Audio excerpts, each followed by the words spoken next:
મોરબી આવ્યા છો સ્નેહ મિલનમાં, શું વાત કરીએ, શું સમાજના પ્રશ્નો હતા? પાટીદાર યુવા સેવા સંઘ મોરબી આમ તો છેલ્લા ઘણા સમયથી મોરબીમાં એક્ટિવ છે. દર 2-3 મહિને મિટિંગના મુદ્દાઓના સાથે મળતી હોય છે. આજે નવા વર્ષના નૂતન વર્ષના સ્નેહ મિલનમાં ઘણી બધી વાતો થઈ છે. જેમાંની વાતો છે કે ભાઈ અહીંના વિસ્તારોની અંદર જે ફાઇનાન્સની ઓફિસો ખોલી અને સમાજના લોકોને ટાર્ગેટ કરીને એને વધારે વ્યાજે પૈસા આપી અને સમયાંતરે વ્યાજ એ રીતે પડાવે છે કે મૂળગી રકમથી પણ વધારે વ્યાજના પૈસા લઈ લીધા હોય છે. છતાં પણ આવા પરિવારને હેરાન પરેશાન કરવા સુસાઇડ કરે છે. આવા બનાવો ન બને. બીજી જે બાબત છે કે ઓનલાઈન ગેમલિંગના માધ્યમથી આઈડી દ્વારા યુવાનોને જે ગેમના નશે ચડાવી અને એવા પરિવારોને બરબાદ કરે છે. ત્રીજી જે બાબત છે કે દીકરીઓ કે જેને સારા અને સજ્જન ઘરની દીકરીઓને ટાર્ગેટ કરી અને આવી દીકરીઓનું ભવિષ્ય જોખમાય માટેની પ્રવૃત્તિ થઈ રહી છે. ચોથી બાબત છે કે આવનારી જે ચૂંટણીઓ સ્થાનિક સ્વરાજ્યની થવાની છે, જેની અંદર અનામતો લાગુ થઈ છે, ત્યારે 10% EWS પણ લાગુ થાય અને જે તે સમાજને પણ એનો સુનિશ્ચિત લાભ મળે અને લોકશાહીમાં ભાગીદારી એને પ્રાપ્ત થાય. અને સૌથી સારી બાબત મોરબીમાં આજે એ થઈ કે હુમા એજ્યુકેશનના નામથી કે જે કોઈ પણ એવા પરિવારમાંથી આવે છે કે જેને માતા પિતા નથી અથવા પિતા નથી અથવા નાનો એવું પરિવાર છે અને સારો એવો ભણનાર યુવક કે યુવતી છે અને માત્ર આર્થિક પૈસાના કારણોસર પોતાનો અભ્યાસ છોડી દે છે, તો આવનારા દિવસમાં ટ્રસ્ટના માધ્યમથી કોઈ પણ આવો પાટીદાર સમાજનો યુવાન કે યુવતી ન રહે કે જેને માત્ર ને માત્ર આર્થિકતાના કારણોસર શિક્ષણ છોડવું પડે. એની વ્યવસ્થા પણ સમાજ તરફથી થઈ છે અને આવી ઠંડીના મોસમમાં પણ ખૂબ મોટી સંખ્યામાં લોકો ભેગા થયા. ખૂબ આનંદની બાબત. તમે કીધું આર્થિક સદ્ધરતા તો છે, પરંતુ મનોમંથન કરવાની જરૂર છે.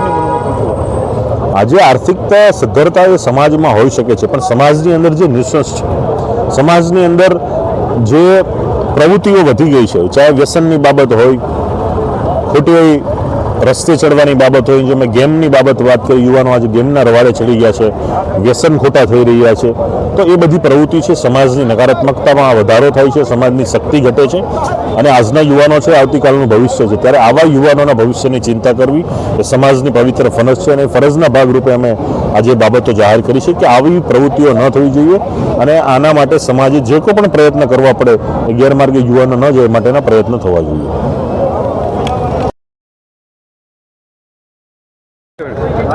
આજે સ્નેહ મિલન હતું, સ્નેહ મિલનમાં શું મુદ્દા હતા અને શું વાત કરી? પાટીદાર સમાજનું આજે મોરબી ખાતે સ્નેહ મિલન હતું. એમાં બોડી સંખ્યામાં ભાઈઓ બહેનો વડીલો યુવાનો ઉપસ્થિત હતા.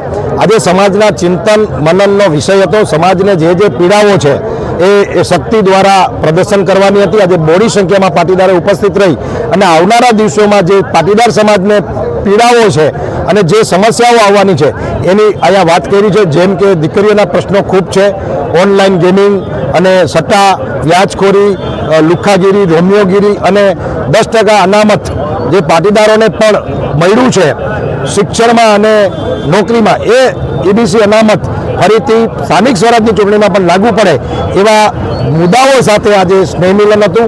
અને આ સ્નેહ મિલનની અંદર અમારા વડીલો આગેવાનો અને અલ્પેશભાઈ કથિરિયા સહિત બધા જ મિત્રો હાજર રહ્યા હતા. સમાજના જરૂરિયાતમંદ વિદ્યાર્થીઓ માટેનું પણ સાથે સાથે સામાજિક જે પીડાઓ છે, જેમ કે વિદ્યાર્થીઓને આર્થિક મદદની જરૂર હોય ભણવા માટે, તો એનું જે ટ્રસ્ટ છે એનું નિર્માણ કરીને એની અંદર ખૂબ મોટી સંખ્યામાં ફાળો એકત્રિત કરવાની વાત છે. સાથે સાથે એક મંડળી આર્થિક મદદ કરે પાટીદાર સમાજના ગરીબ લોકોને ધંધા માટે, વ્યવસાય માટે, એની પણ રચના કરવાની આજે એક જાહેરાત થઈ છે. તો આવતા દિવસોમાં પોઝિટિવ કામો પણ આવતા દિવસોમાં આ સંસ્થા દ્વારા કરવામાં આવશે.